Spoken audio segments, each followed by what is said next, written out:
आदाब, नमस्कार, सत श्री अकाल सारे जी। मैं आपका अपना अमन ऑस्ट्रेलिया से फिर से हाजिर हूँ एक नई वीडियो के साथ, जिसमें हम बात करेंगे बुद्धि और विवेक की।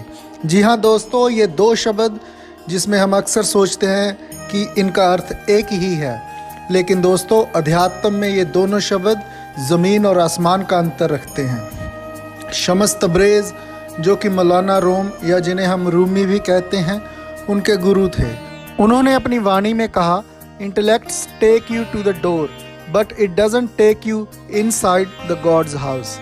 बुद्धि आपको द्वार तक तो ले जा सकती है, लेकिन आपको भगवान के घर के अंदर नहीं ले जा सकती। दोस्तों, जब हम बात करते हैं बुद्धि की, तो इसका सीधा संबंध इंटेलेक्ट से है, परंतु भक्ति में जो अपने आप को इंटेलेक्चुअल समझता है, बुद्धिमान समझता है, वह तो परमात्मा को पहचान पाए, जान पाए, यह संभव ही नहीं।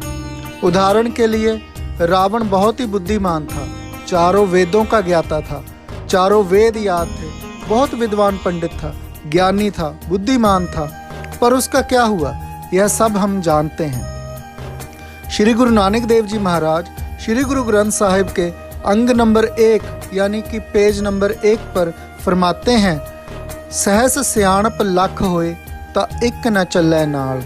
यानी कि परमात्मा के घर में कोई इंटेलेक्ट, कोई इंटेलिजेंस काम नहीं आती। दोस्तों, भगत कबीर जी आज श्री गुरु ग्रंथ साहब महाराज के 324 नंबर पृष्ठ पे हम सभी को ये बात समझाते हुए कहते हैं, रे जन मन मादो स्यों लाइए चतुराई न चतर को जपाइए। यानी कि हम चालाकी से परमात्मा को प्राप्त नहीं कर सकते। अब इन दोनों श्लोकों से हमें यही शिक्षा मिलती है कि परमात्मा ना तो इंटेलेक्ट से मिल सकता है और ना ही परमात्मा चालाकी से खुश होता है। मगर क्यों? क्योंकि ये दोनों बुद्धि से जुड़ी हुई बातें हैं। परमात्मा बुद्धि से परे है।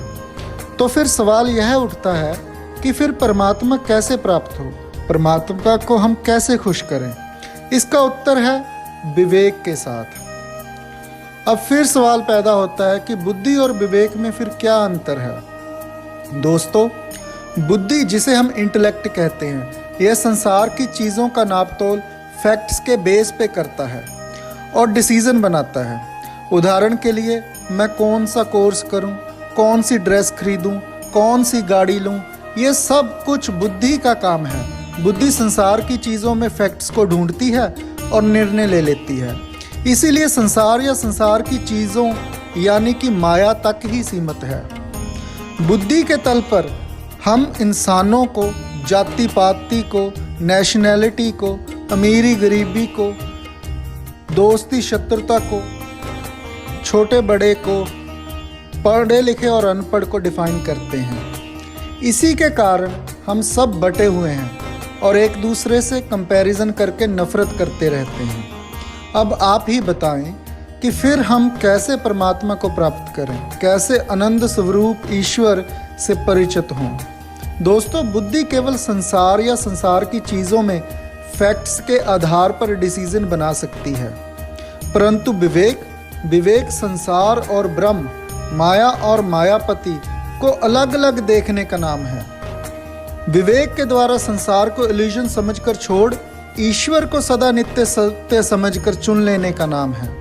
विवेक संसार और निराकार में से निराकार को चुनता है, परंतु बुद्धि के पास केवल संसार या संसार की चीज़ों को चुनने का ही सामर्थ्य है। उदाहरण के लिए, जब भगवान राम रावण से युद्ध जीत वापस अयोध्या में राजपाट संभालते हैं, इसी खुशी में माता सीता जी हनुमान जी की सेवा से प्रसन्न होकर उन्हें एक मोतियों की माला देती हैं। परंतु हनुमान जी, जो कि परम भगत हैं, वह एक एक मोती को अपने दांतों से तोड़ते चले जाते हैं। सब हैरान होते हैं। लक्ष्मण जी, भीषण जी, सुग्रीव जी, सभी भगत आपत्ति जताते हैं कि माता सीता जी की भेंट का निरादर किया है हनुमान जी ने। परंतु हनुमान जी कहते हैं, मैं इनमें अपने राम को ढूंढ रहा हूँ। अब बाकी जितने भगत हैं, सुग्रीव जी, लक्ष्मण जी, विभीषण जी, वो तो यहाँ बुद्धि का प्रयोग कर रहे हैं।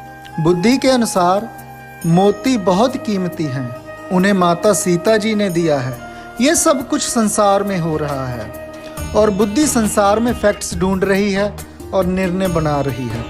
सोचने वाली बात यह है कि क्या हनुमान जी को नहीं पता कि मोती कीमती हैं? वह तो परम बुद्धिमान हैं, परंतु अब भगत ने भगवान और संसार में से एक चुनाव करना है, और जो विवेकवान है वह भगवान को चुनेगा और संसार को तुच्छ समझकर छोड़ देगा। ऐसा नहीं है कि जो भगत होता है वह बुद्धि का प्रयोग नहीं करता। भगत बुद्धि का प्रयोग संसार में जीने के लिए बेशक करता है, परंतु भगत को जब संसार और निराकार यानी दुनिया और गुरु में से जब एक को चुनना होता है तो वह विवेक का प्रयोग करते हुए निराकार गुरु को ही चुनता है। परंतु यह विवेक प्रगट उस बुद्धि में होता है जो बिल्कुल शुद्ध हो, यानी कि छल और कपट से मुक्त हो। इसी को वेदों की भाषा में अंतःकरण शुद्धि कहा गया है। वह बुद्धि जो अपनी अहम यानी कि अहंकार को छोड़ चुकी हो और गुरु को समर्पित हो चुकी हो।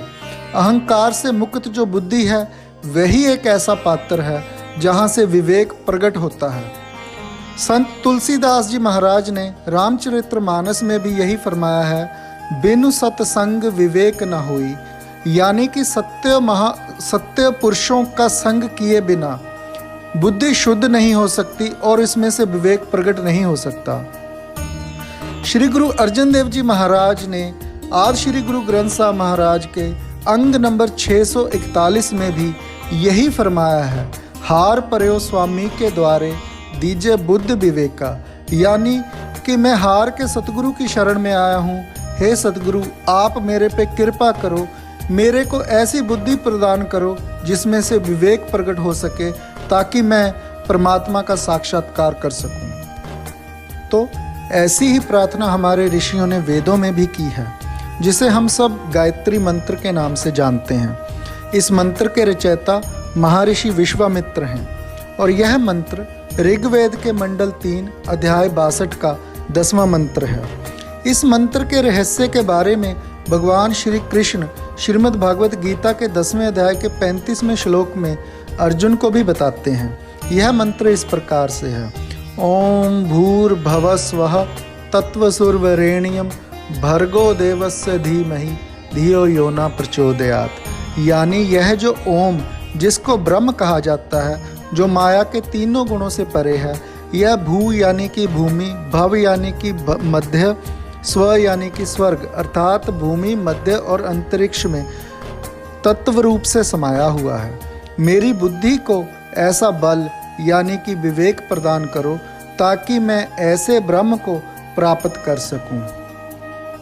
ऐसी ही शुभ प्रार्थना मैं अपने और सबके लिए करता हूँ कि हमारी बुद्धि छल कपट से रहित हो, ताकि हम विवेकवान बन भगवान की भक्ति कर सकें।